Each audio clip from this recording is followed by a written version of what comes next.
Today we are hosting a writing workshop with Akshay Gajria from Tall Tales. Akshay is a writer, storyteller, and writing coach from Mumbai. He's the author of short story ebook Home, available on Kindle. He has also ghostwritten the biography One Dream is Not Enough, co-authored, co-contributed to the book Hack into Your Creativity, which was published by Penguin, and copy editor for the book The Best of Tall Tales, published by Rupa. Akshay is also the co-director of Tall Tales Storytelling, the popular Indian storytelling organization. Through Tall Tales, he curates true stories for narration at their live shows and has coached hundreds of writers in the craft and art of weaving stories for the stage and page. Welcome, Akshay. Looking forward for an exciting writing Thank you workshop. so much, Sonali. I'm so glad to be here. All of those things that she just said sound so much more awesome on page. Trust me, it's not that awesome. It's just a lot of blood and sweat behind a lot of words. Uh, so I have been writing since the last 10 years, I guess. And okay, before I actually start the workshop, just a couple of house rules. If you have a question at any time, at any moment, please either use the raise your hand or use the reactions or just unmute yourself and ask the questions at any time. I will stop whatever I'm talking about and I will address your question. So feel free to ask a question. And there is another profile called TT Tech Support. So if anybody has to send me a personal message on the chat, my chat is on mute. Akshay Gajria's chat is on mute, but you can send it on TT Tech Support. It's literally just me on a different computer. Yeah. So I just use that to make it easier for me to chat with. All right. Awesome. Let's see. Guru All right. Yeah. Sorry. No problem. And it's really great to see that most of you all have your cameras on. I gave a lecture yesterday at Christ University, and like 90% of the people had their cameras off. So it's really nice to see that. It makes it a little easier for me, and it makes it a little more conversational to have your cameras on. So that's great. Before I really jump into the workshop, I usually get a small introduction done with everyone just to get to know you all. But I believe that most of you all know each other, so I don't want to waste that time. What I want to ask instead is, what is that one big problem you all face when you sit down to write? Like one struggle, and there is no need to for everyone to share, but just a few people who would like to share that one thing that they struggle with when it comes to writing. Yes, Meghna, I see your hand up. So whenever I start writing, the first thing that comes in my mind is that it's not going to be worth reading by anyone.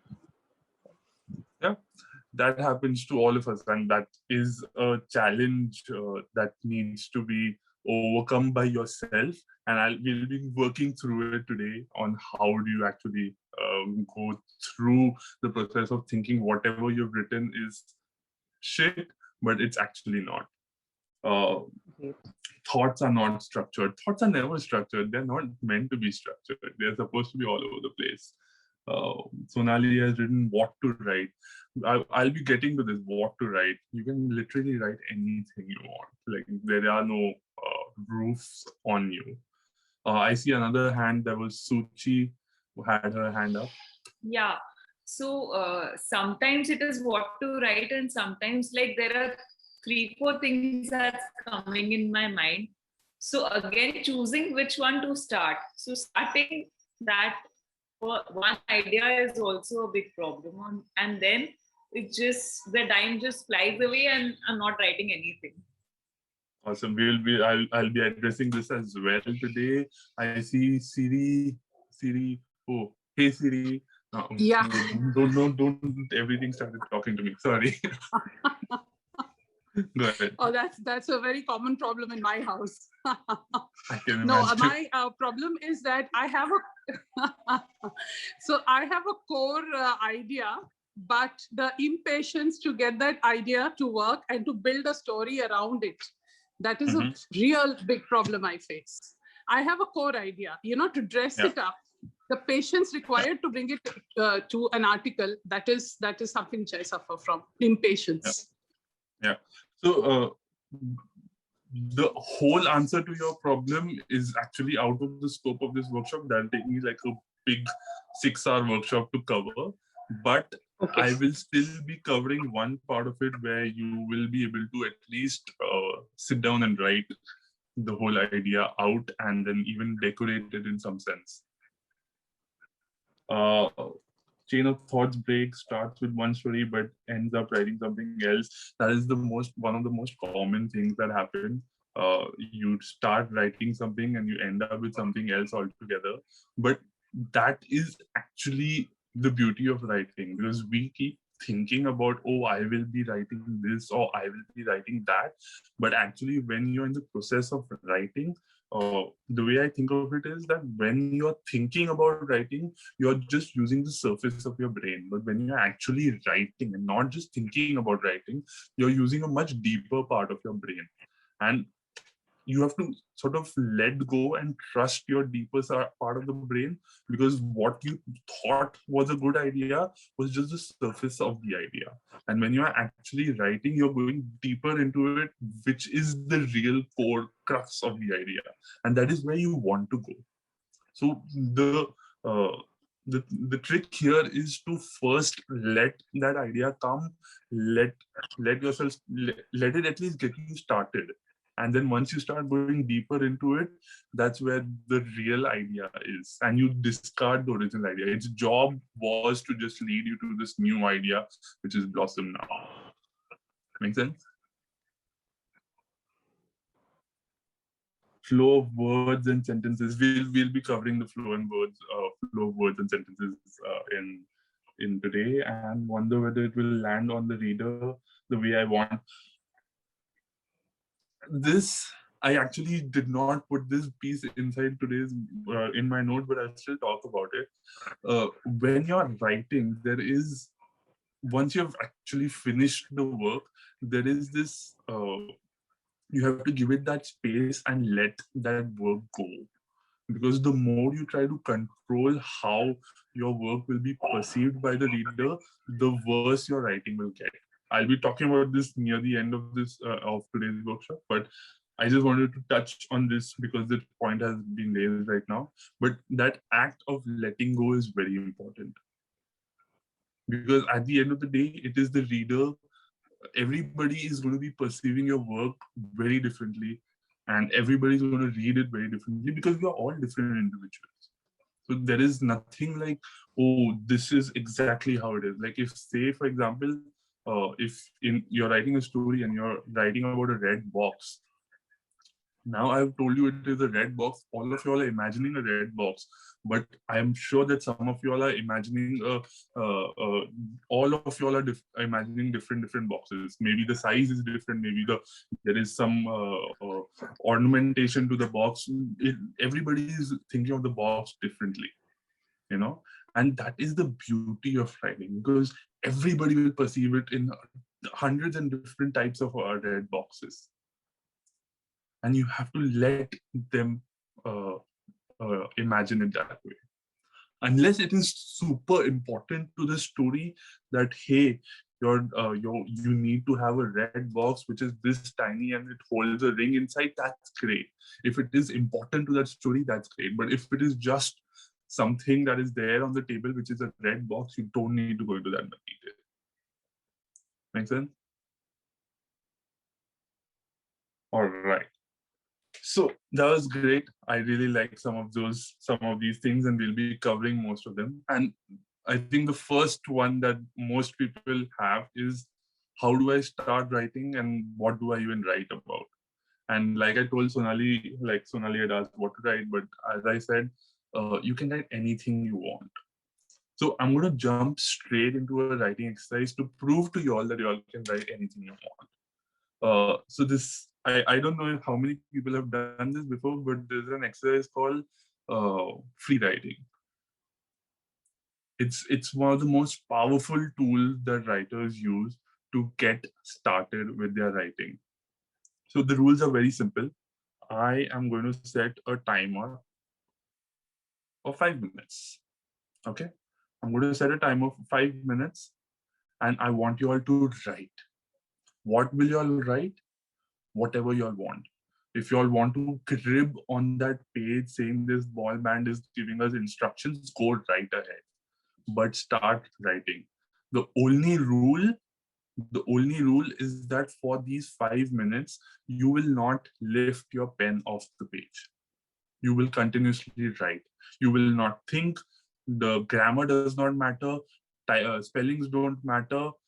Nothing matters, but you will just put one word after the other for the next 5 minutes without thinking. All right. Everybody has a pen and paper or something to write with. A keyboard and screen also work. That's not a problem. All right. Yes. All right. So I'm going to start it. 5 minutes the time. Let's start. Don't think, just write.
And guys, this is one of my favorite exercises to do as a facilitator because it's very cathartic to watch people actually just sitting there writing.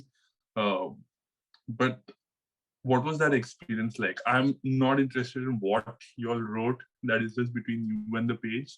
But what was that experience like to write without any hindrances? Yes, Deepika. Yeah, I think it was really nice only because it was really time bound. So if you don't have a timer, I don't think I would have written so much and with such depth. I'm glad. Would anybody else like to share what they just experienced? Chetna, yes. I was connected with myself. I was connected to my core, and everything poured out, like right from within.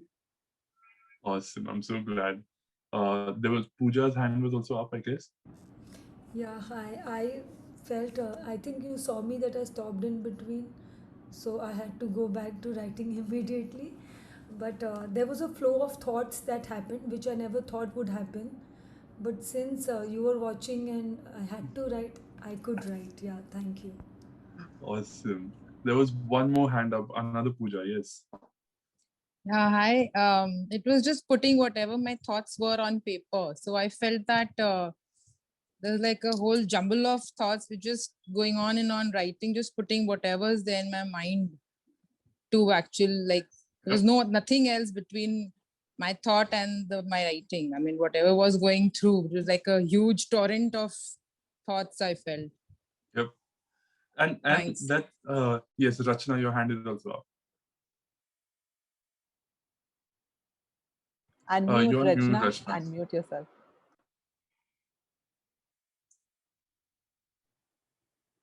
Yeah, it was as if I was talking to someone, a friend, and just pouring my heart out, like whatever my feelings and thoughts were at this moment. Great. Siri, your hand is also up. Yeah, I quite echo what Deepika had said. The time-bound factor was a very good, I mean, very, very nice feeling for me too. I could just, it was very, I mean, the time-bound, the 5-minute time was a great thing. Yeah. Yeah. I'm not able to put it in words as much. Yeah. You will be if I ask you to write about it. Pooja, your hand is also up.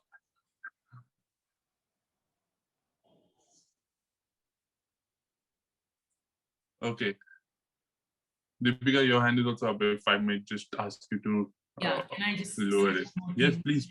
Yeah, Please. so I just feel this 5-minute, I think I actually believe that I can actually write if I attend a proper workshop. So, That is the point. That was the entire point. Alka, your hand is also up.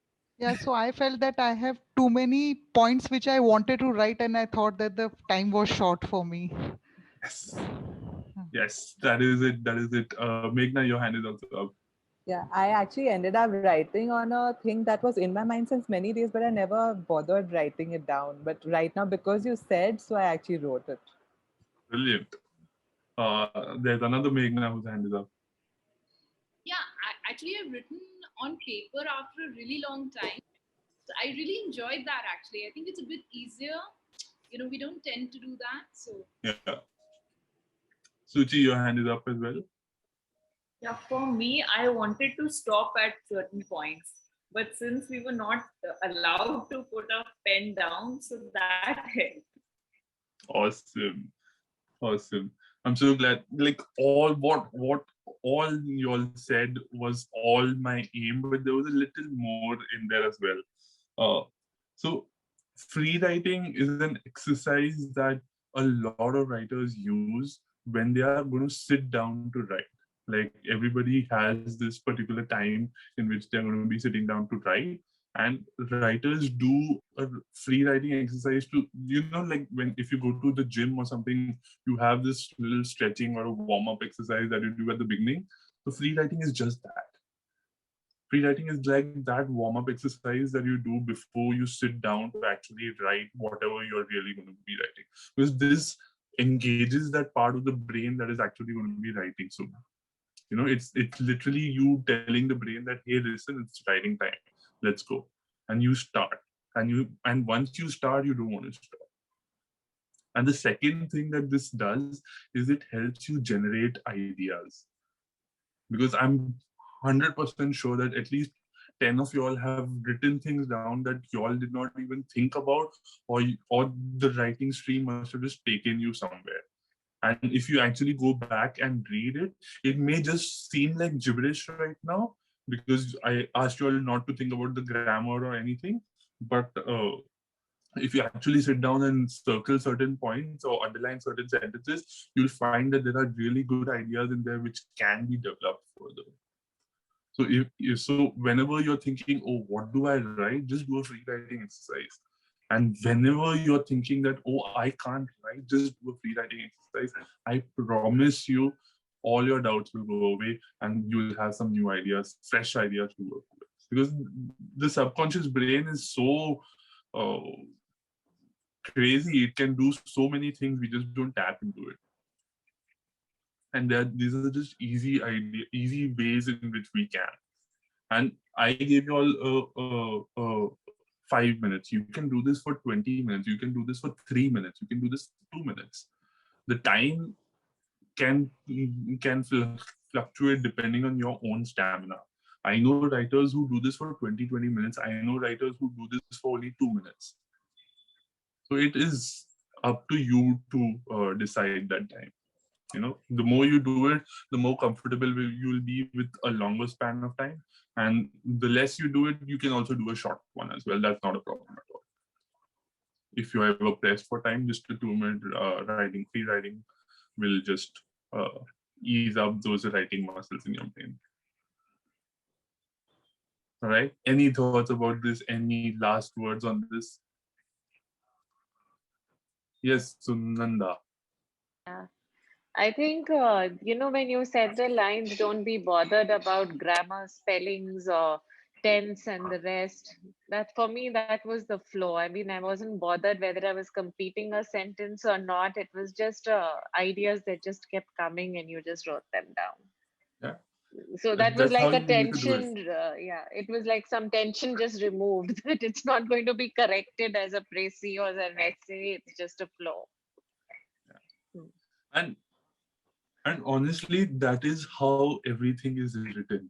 Like, I don't know where this misconception has come from that writers sit down and just pen the great American novel or whatever novel they're going to be writing or something. That is not how it works. The first draft that writers write has to be shit. That is the job of the first draft. The job of the first draft is to be horrendous. If it is not horrendous, you're doing it wrong. The first draft is supposed to be just you putting all your ideas onto the page. It's like, and the first draft is not even what I think of as writing. The first draft is literally, say if you're in a kitchen and you're going to be cooking a meal, the first draft is you just taking all the utensils and all the masalas and all the bhajis outside and keeping it on the platform, maybe chopping it here and there, but that's it. That's what you're doing in the first draft. The cooking hasn't even started. So the first draft of you just penning words down is just putting everything in your brain, however convoluted or however complex they seem, just put it all onto the page. Because the writing really starts when you start to rewrite. Rewriting is real writing. Writing is just writing. Anybody can write, but rewriting is the true art of writing. Jyoti, I'd seen your hand up. Yeah, you're giving me so much of solace, because I thought of writing some, and I kept writing, but I could not actually formulate anything. I thought, am I repeating, or is it not becoming a proper formation, or should I have some other person doing it for me? But now, as you're saying, makes a lot of sense that your first draft should be just as it is and then go through it. That gives so much of confidence in one's writing, definitely. Thank you. The first draft, like I think it was J.K. Rowling who said this, that you have to dirty a lot of page before writing a good page. So don't be ashamed of your first drafts. And I think someone mentioned that they were writing by hand after a long time. I think it was Meghna. Writing by hand sort of frees you to make mistakes, because suddenly there are no red lines under your words, or you can't see the typos, and you can't really oh, I'm making so many mistakes, am I really a writer? All those thoughts don't appear when you're writing by hand, because it's just your handwriting. And most of the times, if you have a bad handwriting like me, other people can't even read it. So that's great. Nobody's going to read your notebooks. Nobody is, honestly, I have hundreds of notebooks at home. Nobody opens them and reads them. But if I have a document open on my desktop, anybody can read it. So it helps. It frees you out to write if you're writing by hand. And this question arises in some of my workshops, but is writing by hand better than writing on the computer? There is no such advantage. There is no, like, I don't think there is any cognitive difference in writing on the keyboard whereas writing on paper. But I'll tell you one thing. So I write all my short stories and novels by hand. Like, the first draft that I do is all done by hand. Why do I do this? Because first draft, I'm just brain dumping everything in my brain onto the page. And now when I go out to type it out, I'm actually rewriting. I'm literally rewriting the whole story. And that gives me an opportunity to make changes, fix ideas, fix the flow of things, and do a lot of things that now I'm not focused on creating the whole, like, I'm not creating the characters, I'm not creating the world, I'm not describing things in that much detail, because I've already done that. Everything is ready on the page. I am just making it far better in terms of English, in terms of the flow, in terms of the way things are moving around. So that helps a lot if you write by hand. Yes, Alka. So if you have two subjects which you want to write on, which are totally two different subjects, then how do you go about doing that? Do you want to write a single piece with both the subjects, or do you want to write two separate pieces altogether? Two separate. So usually my answer to So this I'll tell is, you, like I'm interested in spirituality as well as in finance, and these two are totally two different subjects, and thoughts keep coming on related to both the topics. So then how does one go about it? you first start writing about the thing that excites you the most, even between finance. I know, but if I ask you to flip a coin, you will root for one or the other, and you will have your answer right there. I'll give you an example. I love stories and I love writing. I obviously conduct these workshops, but I also love stories and I love talking about stories throughout the day. But I'm also an Apple nerd. I love my Apple gadgets. So now I write blog articles about Apple, and I also write about stories. So now I also try to find ways in which I can combine the two. So I will be writing about how I use my Apple products to write. So I will find a way to combine the two, but at the same time, I will keep them separate and engage with both of them. And it is perfectly fine to have multiple likes and dislikes. We are all human. We all have multiple likings and dislikings. So whatever you're interested in, please go ahead and write about it. And just choose whichever excites you the most. Because sorry, Anurag, let me just complete and I'll come to you. But the things that excite you, and while you're writing about it, that excitement will bleed into the word, and the reader will be able to tell. Like, if you are, like, say, if you ask me to write a finance article, I find it very boring, honestly.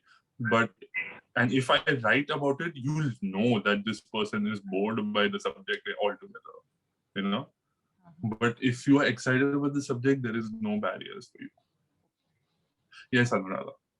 Just adding to Alka's question, many people have a habit of reading 3-4 books at the same time.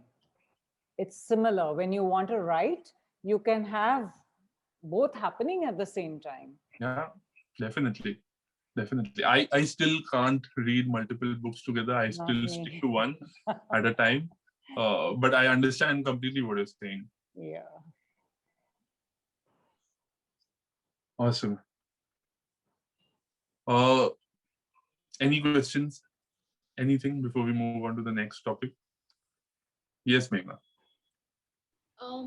So I'm not sure if it's related to this, but this is actually related to what you asked earlier.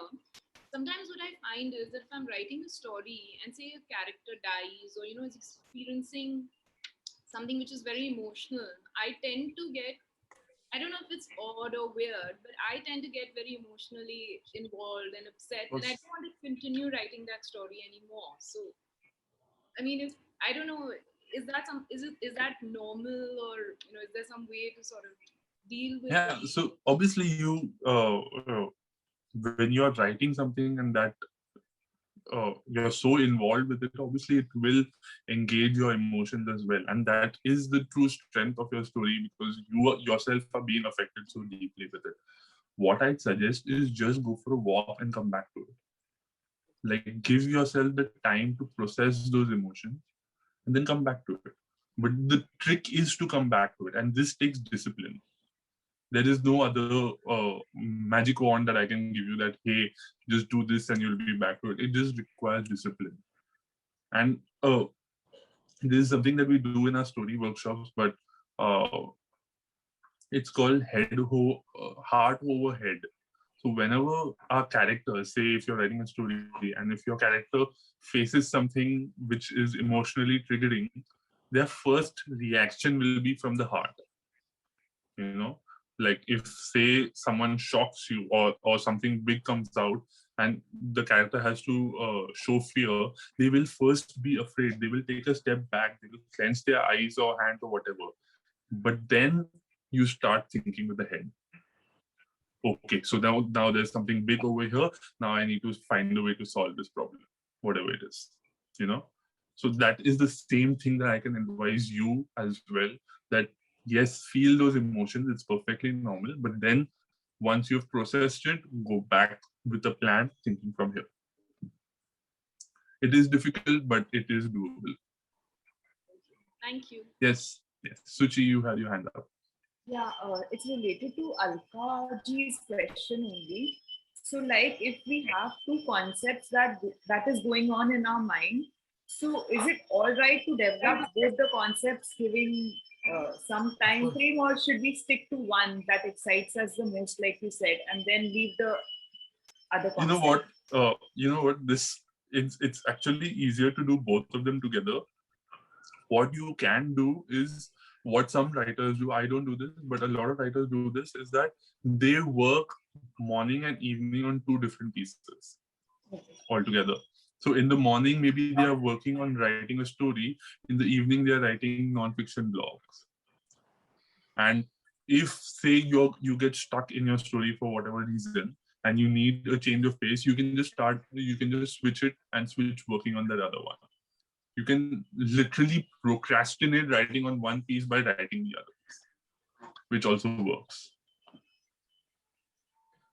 Yes. All right. So one technique that I have that just came to my mind that I remember using when I was the aspiring writer was that remember when we spoke about how writing by hand is extremely freeing. There is a technique which you can use while typing, literally typing, which will help you give that freedom, and it's called blind writing. So blind writing was developed back in the day when we had those monitors which you could literally just switch off. So what they would do is they would switch off the monitor and just write. So they're just typing and they can't see what is being typed. So that was a great way. We can't obviously do that with our laptops and iPads right now.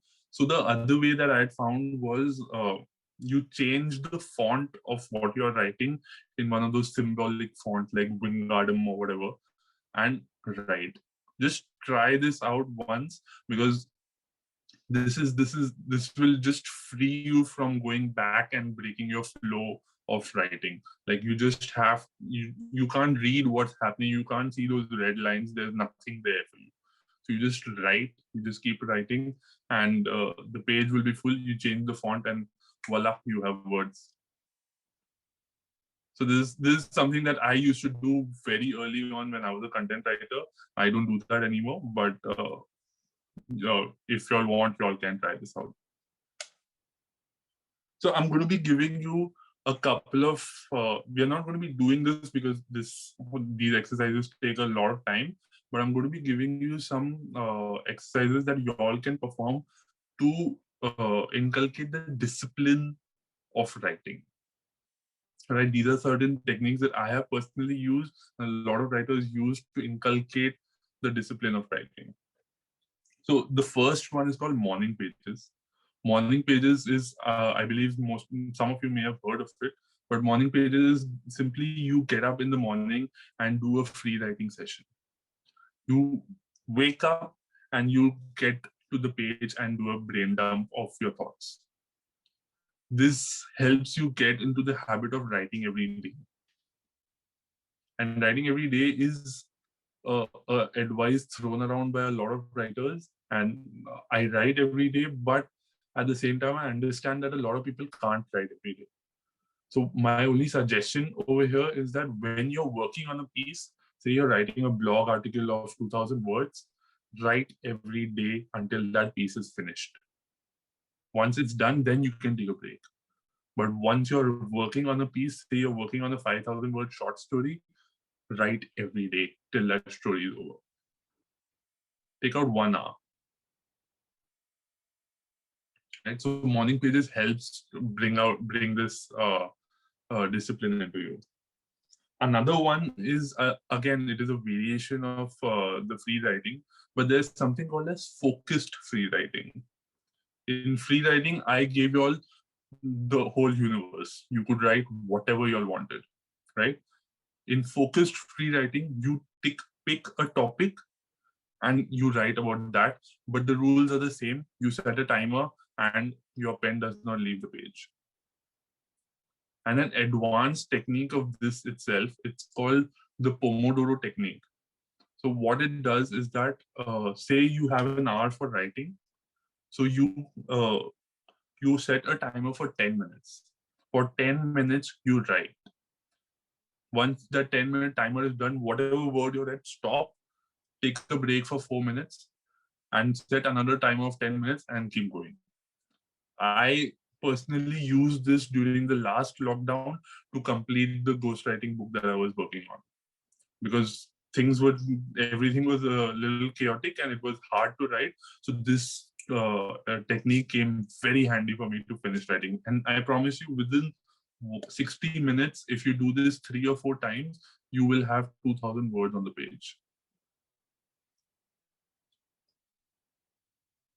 The next one is, these are a few psychological hacks that I've sort of used, but having the camera on you while you're writing really changes things. Somehow, I don't know what it is, but when the camera is on you, you just change how you sort of behave. You want to be the best version of yourself, you know? And like, especially in these Zoom calls, there are a lot of people out there who are doing Zoom working or Zoom writing calls together, where everybody's sitting together and just writing. And the only rule is you have to keep the camera on. And suddenly you just want to appear as your best self. And in that appearance, you start actually being your best self. And it really helps. That is also part of the reason why I asked everybody to keep their cameras on. Another trick is, this I actually tried last weekend, which was a lot of fun, is to take a time lapse of yourself writing. So all of our smartphones have this time lapse feature. You just set your phone aside on the desk and just write. You not only get a lot written, but you get a cool video at the end, which is pretty cool. And one last thing is, you can also have a writing coach. So I work as a writing coach where I brainstorm with writers. I coach them through the entire process of writing a story, developing a story, whatever it is, giving deadlines, asking, like making them accountable to, hey, this week you haven't written, what's up, you know? So sometimes you just need someone like that. So I work as a writing coach as well, to guide people on going forward with their stories. So these are a few ways to sustain yourself while writing. Sustenance is difficult. Starting out is easy enough because I just showed you how easy it is to free write. But keeping yourself going every day, that's the challenging part. And these are a few techniques that I've just shared with you all, which you all can use to write. Any questions regarding these? Yes, Meghna. Hi. So, do you, so like we have an idea. So do you recommend like we put down, like we create a structure? Like I remember I had attended another workshop earlier and they said you should draw a mind map because this was many years ago. So I'm not really sure if that's, like that's the correct way to go. Or do you just like sort of start writing and then you... This is a very common question. And the answer here is that it's different for everyone. Some people like to outline their stories. Some people like to have outlines. Some people like to just explore. I personally love to explore my stories. I have no idea what's going to happen. I have no idea how it ends, but I want to get there. I am my first reader. So I want to see how the story ends. So I have no idea how the story is going to go. I just have this image in my head and I follow along. And I imagine events as they're happening. But when it comes to writing blogs, if say if I'm writing an article about an iPad or the MacBook or whatever, I will have an outline. Like I'll have, okay, I'm going to be writing on this topic. And this is a guideline. This is not like, oh, this is the fixed structure. I cannot change out of this structure. That's not how it is. It is a guideline that you can create. So it depends on how you want to write it. There is no fixed answer to this that, oh, you should do it like this or you should do it like that. If you want to draw a mind map, some people think visually. So a mind map works for them. I think in Excel sheets. So I make Excel sheets out of it. Some people think in just bullet points. So you make bullet points. Some people don't want to think about this and just want to see what happens on the page. So do that. So it's all experimental. The more you write and the more you experiment with this, the more you will know what is the way you prefer to do it. Make sense? Yeah. Yes. Deepika, you had a question? Yeah, hi. So I have a problem with sustaining the writing, my own interest in finishing the writing. So for 4 days, I'm very enthusiastic. And after that, the topic is so boring. And I feel I need to scrap the whole thing. So where does that, you have to finish it. There's no, like, I really can't give you a magic wand for this. You have to finish it. Like, you have to see it through.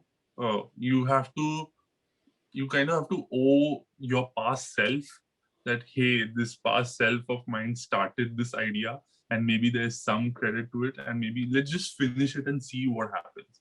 Because I promise you, once you're finished, like so when you're creating something, that it's like a curve, like, oh, excitement, oh my god, this is bullshit.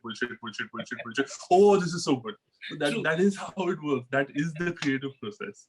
And you can't skip this process of you feeling that this is dead work. Because I promise you, if you keep going, it will rise up again. You just have to plow through it. And writing is work. Like, it's literally work. You have to sit down and do it, put one word after the other. It's like people building a house. You have to take one brick and put it on top of the other. Sometimes it feels like mundane tasks, Like everybody feels like, oh, writing, I'll write and the wind will flow and my hair will blow in the air and magic will happen and the light will shine. It's nothing like that. It's as mundane as putting a brick and putting cement on it and putting another brick on top. That's how mundane writing can get. And it is work and it is hard work and you have to sort of finish it to the end. Make sense? Thank you. Yeah. Yes, Pooja. Yeah, so I had a problem with this having the camera on while writing. I mean, I feel it will take away from what I want to be perceived as. Maybe I won't be as honest. I don't know. I mean, you will. The honesty, I think, would be an issue. I don't know whether I'm making sense. Yeah, it makes complete sense. But you have to understand that the camera is pointed at you and not your words. Your words are still, you can be as honest about it because nobody's reading those things that you're writing right now. That is between you and the page only. But you being perceived as the best, when I say that, it's just you want to be perceived as, oh, I'm a person who is writing, I'm a writer, look, I'm writing. That's it. This is just a trick of your brain because our brains are lazy animals and they don't want to do the work. So this is just tricking your brain into being, oh, I'm the best writer, I'll be writing throughout and everybody will be watching me, so let's just keep writing. And that just tricks your brain into keep writing. But the words, okay, you don't have thanks. to like you don't have to lose the honesty in the words because nobody's reading that. Suman has a hand up. Hi. I just wanted to ask that how do we start? Like for the beginners, what do you recommend? Because just for the sake of writing, we cannot start writing. So what should we choose? So it is the simplest thing to do and we get into a habit of it and then probably the thought starts flowing in. So Journal your life. Write about the mundane things about your life. Today I don't know, today the watchman was looking at me creepily. Write about it. I don't know what, I'm just making it up, but today my spectacle broke. Today I couldn't find my spectacle and I sat on it and there was a crack. And I sat on my spectacles. Write about these mundane things. You have no idea how beautiful these moments are. So how does that flow come? The more you do it, the flow will come. Like it's literally like, why did we do the free writing exercise? We did that so that once you start writing, the brain will just start working. Like it is easy to think about, oh, how will the flow come? Oh, what will I write about? But once you actually get into it, once your fingers are inky, that's when you'll understand where the flow is even coming from and where the words are even going on their own. Because once you start writing about the spectacle breaking, then you'll start thinking about, oh, that spectacle was a gift from my father. Oh, my father was this.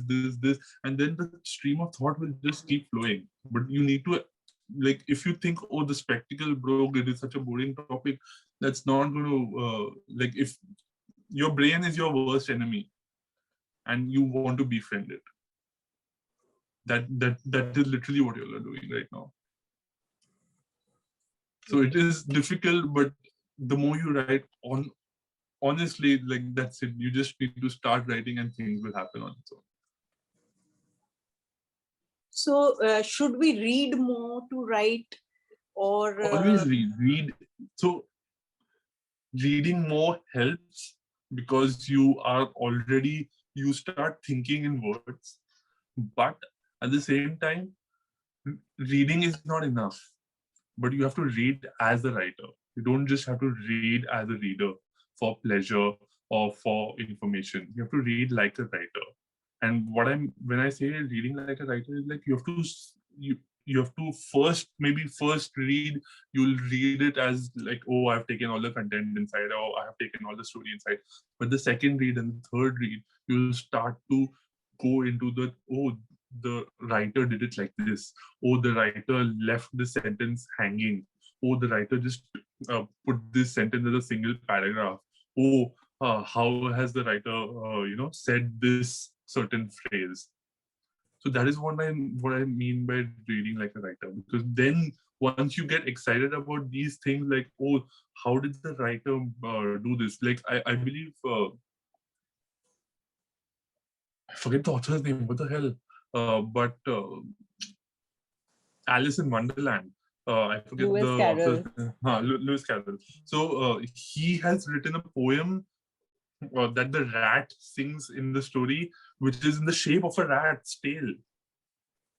You know, it is printed in the shape of a rat's tail, and I was so enamored by that. And I was like, I have to write a story where the rat is singing a song in the shape of a rat's tail, and I did that.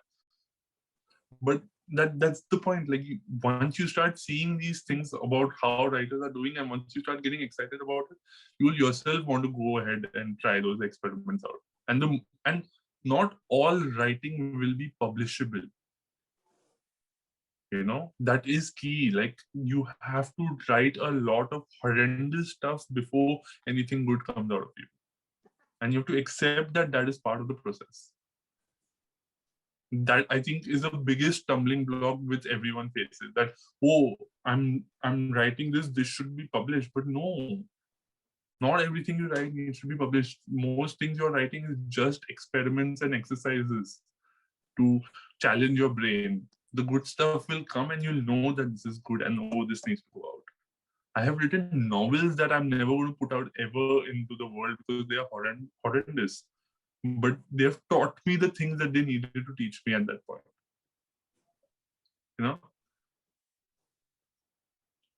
Thank you. Any Thank you. question? Yes. Any question? Meghna had a hand up, then Deepika. Yeah, so what about research? I mean, like if it's a short story also, how much importance should we give to doing the research part to make it look authentic, or do you think it's not very important? It is very important, but the thing is that you don't need to go into the research rabbit hole and get stuck in there. Yeah, I get You should that. ideally do research while you're writing, because while you're writing, you will come up with questions. Like, say if you're writing a story set in London and you turn a corner and you don't know the street name, that's when you go and dig into that street, and that's when that research into that street, like not just the name but into that street, oh, this street was named after this person and this happened on that street, that will give you more ideas that will bleed into your story. But it needs to happen together. Okay, you shouldn't sit that, oh, I want to sit and create the entire London map by heart and then I will set my story there. Then you're just wasting time in some sense. Sure, thank you. Yeah. Deepika, you also had your hand up. Yes. Basically, being a writing coach, how hard are you on yourself when you write, and do you have a coach? Sorry. Nobody's asked me this question, but I'm super hard on myself if I'm not writing. Like it's been 10 years, or no, not 10 years, more than 10 years. I've been writing every day. I've missed 2 days, and those 2 days have been the most crankiest days of my life. So yeah, I am very super hard on it because I know that writing takes a lot of discipline. And you have to be. I don't exactly have a writing coach. The founder of Tall Tale, Michael Burns, he's a sort of a mentor for me. But I don't have a writing coach myself because I'm a whip master for myself. So I'll whip myself on the back to keep myself writing. So that I honestly don't need anyone to push me forward. But I understand that a lot of people do, and I understand that I wish I had someone in my early days. Thank you. Sangeeta, your hand is up. It's a very interesting session. Well, I have no creative writing skills, but I enjoyed this free writing. And it really it's making me feel, yes, I should give it a try. You definitely should. We are all writers. It's not like this. This is this is like a craft, or this is like some art that you have to be born with. Every Yeah. one of us can write, and every one Yeah. of us can explore it. Yeah. And maybe you'll write non-fictional things, maybe you'll write academic things, but at the end of the day, you'll be putting words after the other. So it is still counts as writing. So just explore, and you never know what you might find. It's the same thing with writing. You just have to let go of your own control. Now, I just was asking you this focused free writing. So Yeah. if we are focusing on something, Yeah. so how will the thought, then you get stuck with that, you're not going into the free writing mode. Yes. You don't have to be as strict as I was about free writing, where the pen does not have to leave the paper. But yeah, focused free writing basically means that you are focusing on one thought. Say you're writing an essay about AIDS. So you obviously have enough information in your head about AIDS. So you paste everything into the on the page. Like you let everything come onto the page. You are not, and again, you're not worried about the grammar. You're not worried about any of those superficial things. You're just simply trying to get your thoughts down. Okay. Thank you. Yes. Any questions? No? Okay. How much time do we have left? We have 5 minutes. Oh my God, time just flies.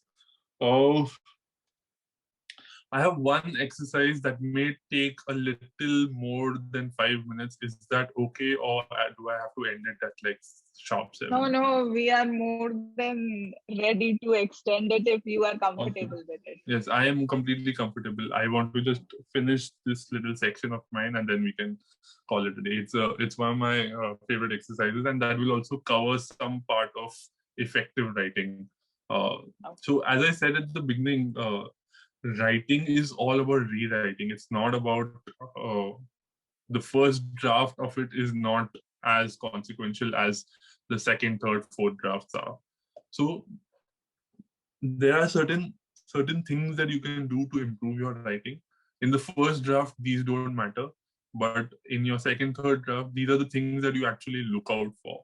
So one thing is that get rid of all your adverbs. All your adverbs that you use in your sentences, just throw them out the window. Try to find a better way to rewrite. Like sometimes you might have to rewrite an entire sentence just to get rid of an adverb. Do it. And that's perfectly fine. Please give us an example. Yeah, the problem is that I've trained myself to get rid of adverbs that it's very hard for me to come up with adverbs. Okay, suppose I say I laugh loudly. So how would you rewrite that? If you will find another word for laughter, which will like say one of the most famous examples is I was very tired. You would want to get rid of the word very. So you just say I'm exhausted. Okay, so you find a different word altogether to use, which will help you get rid of the adverb, but at the same time should be able to tell your meaning that you're trying to say. So get rid of all your adverbs. There is a tool called Hemingway app. It's a website that you can go. It's a free tool, and once you sort of paste your work in there, it'll give you a small little score that this is how readable your work is, and it'll give you a count of all the complex sentences, all the difficult sentences, and also all the adverbs. And it'll ask you to omit all your adverbs or have only one or two adverbs in the entire piece. And you'll see if you remove your adverbs, the score automatically just improves. Yes, Deepika. So there's a lot of people using Grammarly. I mean, I've been using it for 2 years, 3 years now. So how is it different? Grammarly is correcting your grammar. Hemingway app is understanding how easy your language is.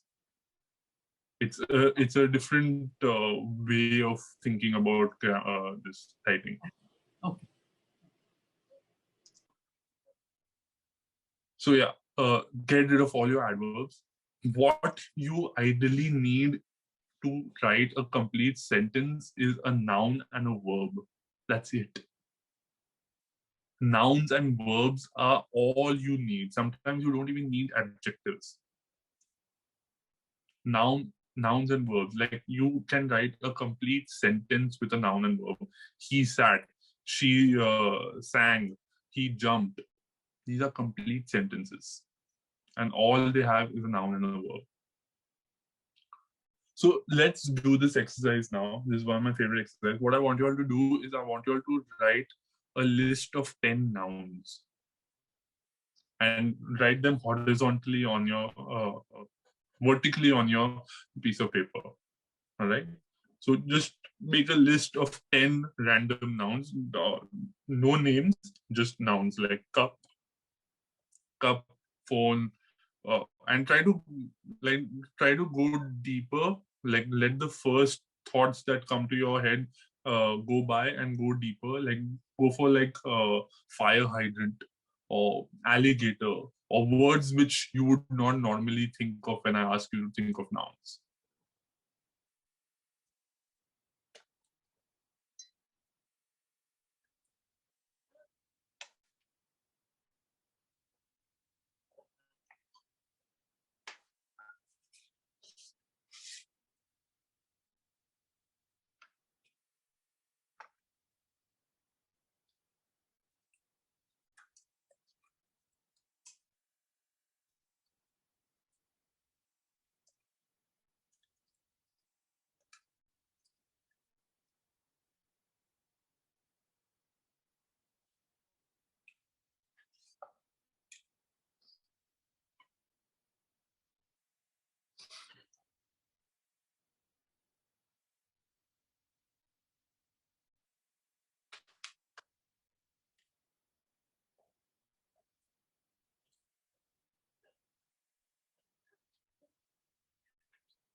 All right, everybody has them, 10 nouns. Awesome. So now what I want you all to do is think of one profession, any profession. It could be a teacher, it could be an archaeologist, it could be a doctor, it could be a rocket scientist, it could be an astronaut, whatever. Just one profession. You don't need to do anything with it. Just think, keep the profession in your mind. And now that you've written your nouns vertically, I want you to list down 10 verbs associated with that profession that you've chosen. So what are the things that, say, an astronaut does? So he trains, he pilots, he researches. So these are the kind of things that I want you to think of, the verbs that are associated with that relation, with that profession, and write down 10 verbs about that.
Everybody has verbs? At least 8 verbs? Awesome. So now what I want you all to do is I want you all to write 5 simple sentences using the noun, one of the nouns, and one of the verbs in your list. But try to ensure that the noun and the verb are not related. So say if you have a verb called ran or runs, you can change the tense obviously. If you have a verb called runs and if you have a noun called the sun, so the sun runs across the sky. Okay. These are nouns that have no relation to these verbs, but then try to put them into a sentence.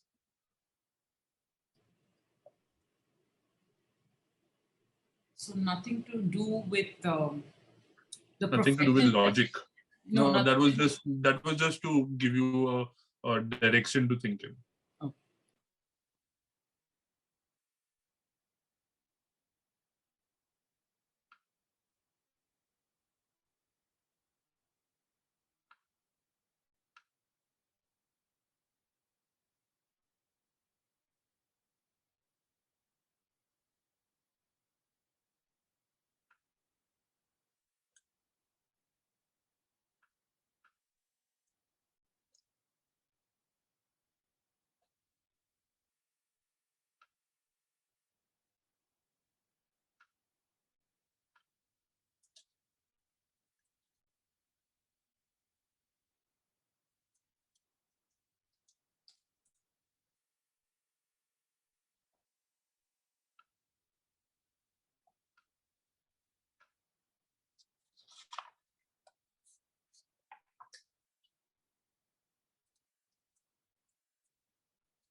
All right. In the interest of time, I'm going to just ask you all to stop, but I believe you all have at least 3 sentences. Would anybody like to share their sentences or just one of their sentences? Yes, Can I? Anita. Yes, please. Phone ringing. Phone drinking. Ringing. Ringing. Okay. Yeah. But I mean, as you said, the noun and the verb. So I just tried doing that. okay. Astronaut watching. Okay. So you had to construct it into a sentence, like and which need not have been logical, which should not have been logical. Like so when I heard telephone drinking, that sounds brilliant. Drinking. Like, imagine drinking. Okay. The telephone rang her words. That is a Yeah. brilliant sentence. Okay. That is the point of this. Like, I don't have to describe what the telephone is doing or what is really happening in this situation. So it should not have Like, any logic, basically. It should not have any logic, but it will have logic if you actually think about it. Okay. The telephone rang her words. What Yeah. is it telling you? It is painting a picture completely of the fact that there is either a low network or the battery is dying or your phone is just being mischievous or whatever. Okay. You know? I've understood. Very interesting. I've understood. Thank you. Awesome. Meghna, your hand is up. Chetna, your hand is up. Sonali, your hand is up. Deepika, your hand is up. Suchi, your hand is up. Let's start with Meghna and then we'll go around. Okay. I'm Megha actually, so I got confused. Oh, sorry. I'm sorry. There's so many names. I just went past. Yeah. So my sentence is the foliage spins in the wind. My noun was foliage and spins was the verb. Yeah. Great. Works. Chetna? The mall escalator sleeps after 9, but the one at the airport doesn't. Brilliant. Sonali? Yeah.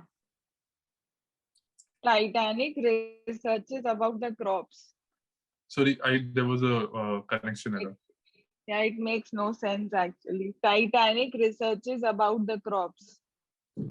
The Titanic researches about the crops. Okay, that does not really make any sense. But Yeah. you can actually have the Titanic researches the iceberg. Then you were trying to make sense relating the first word. So the point is that you need to paint a picture at the end of it. Having an illogical connection only means that it frees your mind to see connections that are not. Because if I ask you to make a sentence, you will always follow some sort of logic.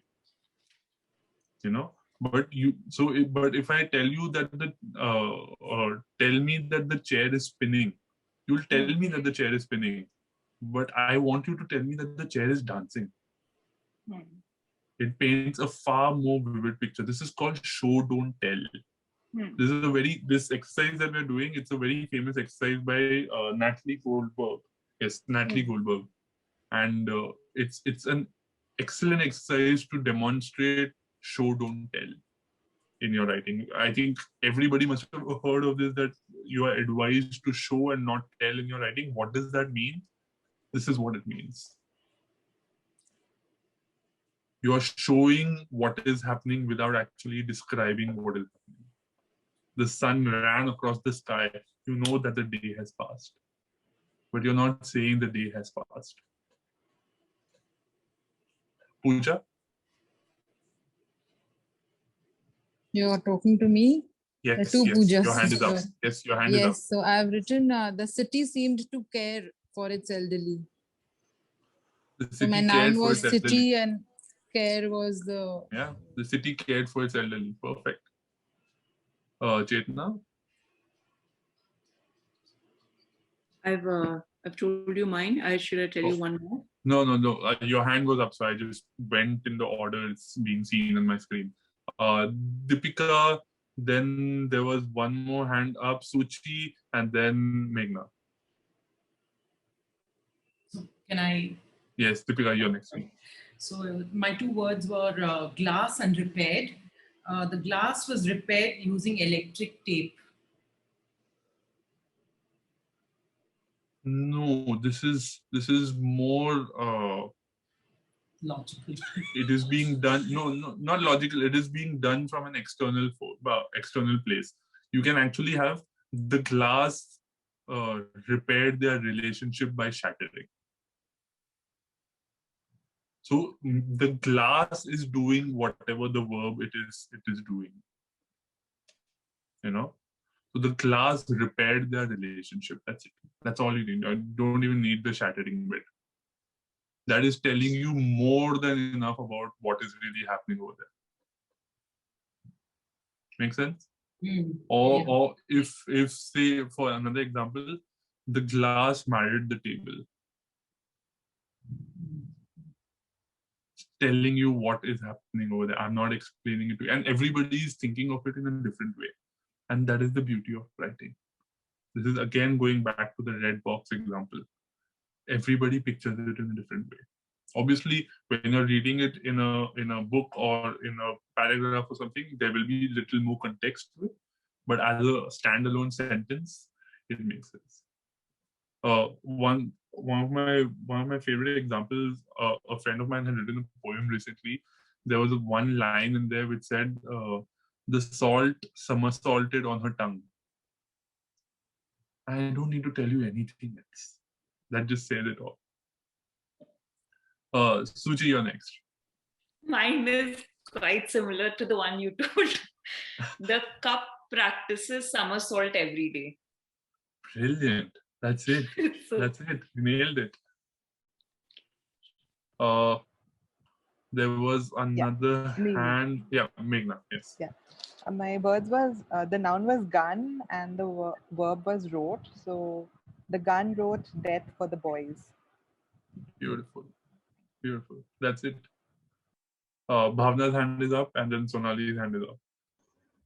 Yeah, mine was astronaut walks the space. Astronaut walks to space. It's actually nice. It's really nice. Like when you imagine the astronaut being in space, he's not really walking, but he's walking in space. You're not saying he's walking in space, you're saying walk space, and that's beautiful. Thank you. Sonali? Yeah, moonlight builds stories. Beautiful. Beautiful. There is no relationship between building and moonlight, but there is a relationship between them in that sentence right there. Anuradha. The pen questions actions.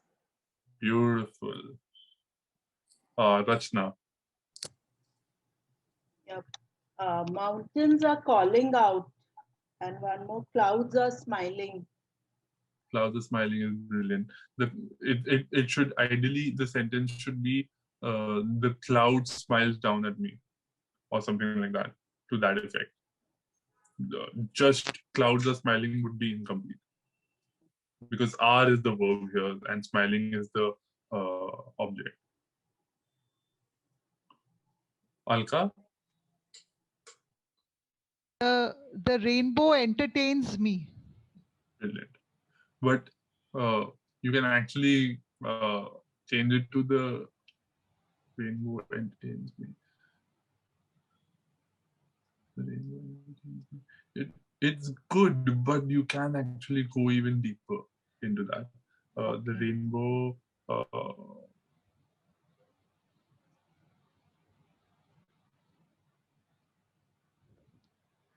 My brain is not working at all. The rainbow tickles me. Rainbow tickles me, yeah. Brilliant. So, like, the more, like, right now we are sticking to two verbs, one verb, but if you have more verbs at hand, you can play around with it so much and so well. All right, so this is show, don't tell. These are the kind of things you do when you're rewriting your sentences. You see a mundane sentence in your work, which is going to be mundane because it is the first draft. You go back and these are the kind of things. You throw out all the adverbs. You rewrite, you literally rewrite the sentences. You're not changing the meaning of what you're writing. You're just crafting it in a new way altogether. But the meaning remains the same. These are the kind of things you do when you're rewriting your work. Make sense? Yes. Yes, so any questions? That was the last bit of the workshop, and now we have completed it. So any questions at all? Any thoughts? Nice. Sorry. Can it be rainbow livens me? The rainbow livens the world. Liven you, yes, but the world or rainbow, the rainbow dances across the sky. I don't know why I'm stuck on dancing today, but the rainbow dances across the sky, or the rainbow lights my path. Okay. You know? Mhm. Yes, Alka. What should be ideally the length of a sentence? It can be anything you want, but honestly, you can have, like, there are writers. There is a writer called Jeet Thayal. He has written a book called Necropolis, and the first, it's not the first chapter, the prologue is, I believe, 5 pages long, and it's a single sentence. Oh. So there is no rule, but you kind of have to figure out that if you write something like that, people are not going to read it. Hi. You know, so you have to, like, obviously this was the prologue and all of that, so he can experiment. It was an experiment that he was doing, and you can play around with it. So there is no ideal size to a sentence. Okay. There is, but you can play around with it. Just the only thing I'll tell you is vary your sentences, the length of your sentences. Have short sentences, have long sentences, and keep them varied, because then it adds a sort of rhythm to your writing. Okay. Thanks. Yes.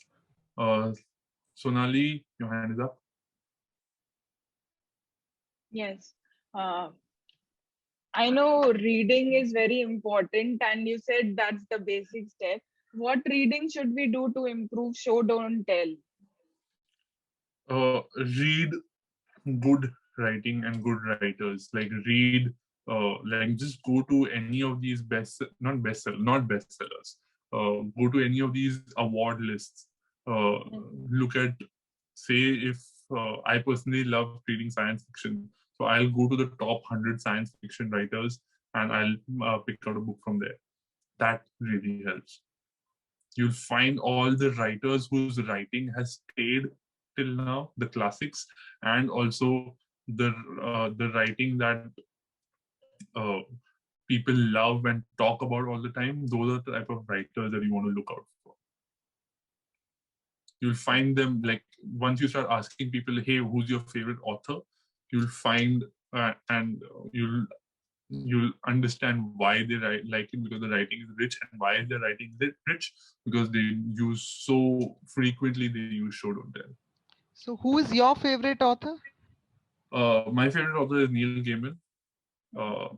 I can suggest, I have read all of Neil Gaiman, and I can blindfoldedly suggest you to read Neil Gaiman. But instead, I'm actually going to suggest you another book. This is a young adult novel. It has won several prizes. It's written by a person in New Mexico, Benjamin Allier Science. It's called Aristotle and Dante Discover the Secrets of the Universe. This is the ultimate show don't tell book. It, like, the sentences are so small. I don't know if you can see it, but it's not like a full page. They are such small sentences, and he paints the most vivid of emotions and worlds. And this is not science fiction or anything, it's just real life. Two boys and their story. Who's the author? Could you repeat that? Benjamin Allier Science. Aristotle and Dante Discover the Secrets of the Universe. You will find this book out, and I promise you this is a beautiful read.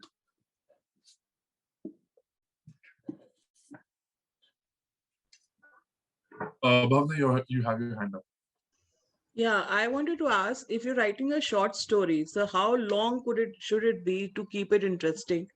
And one more thing, when you are writing a short story and you sometimes have two different endings. So how do you choose that which ending that you should keep to make, to make it a good story? Yeah. Whenever I'm coaching one of my clients, right? So whenever they ask me what is the ideal size of a short story, the answer is the same as what is the ideal size of a sentence. There is none. A short story is categorized usually anything between 2,000 to 8,000 words. So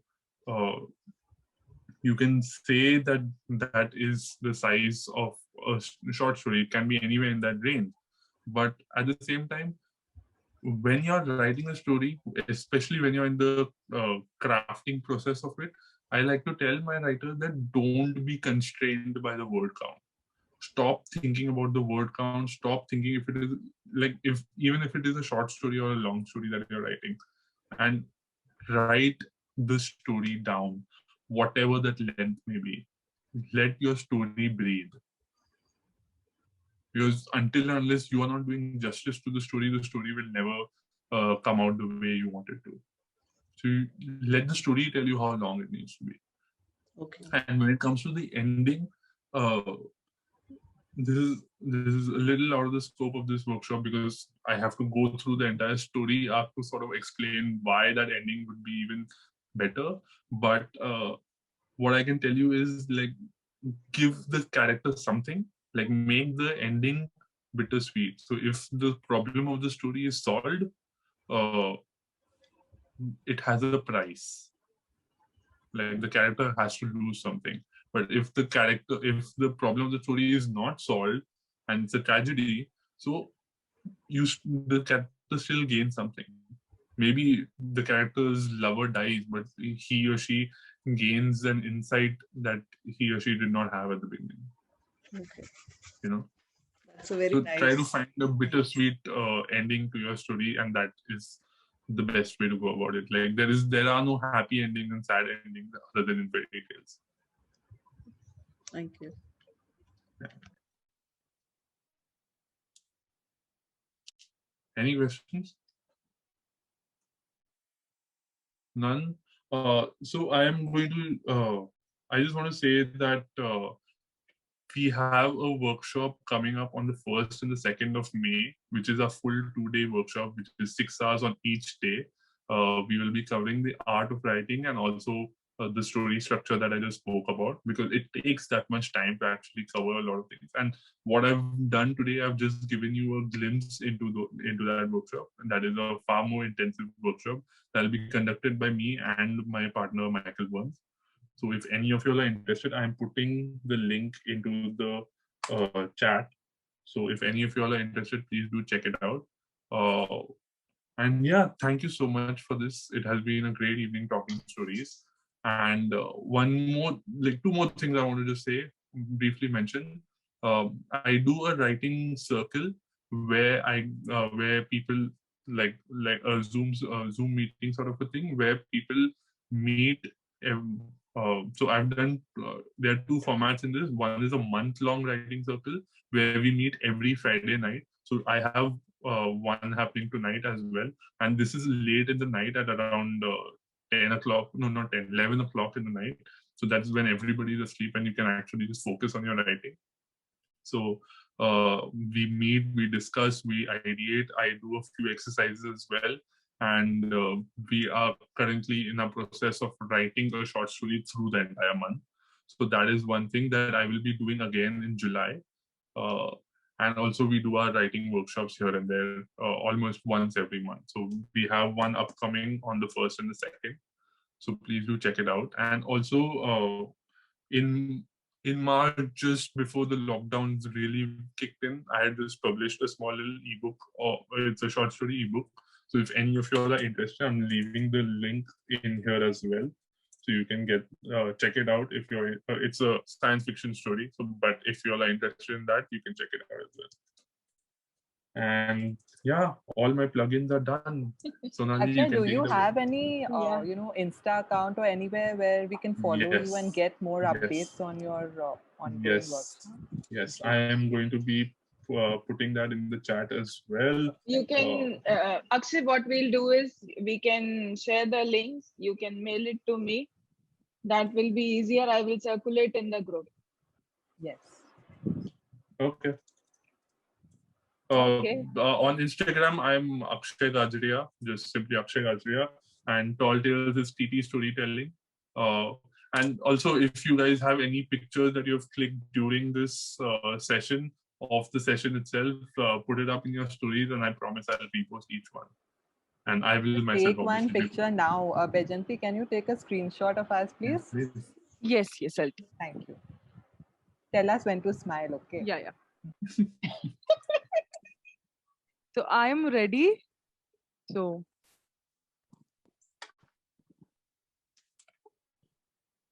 thank you so much. Thank you. Thank you Thanks, so much. Vaijayanti.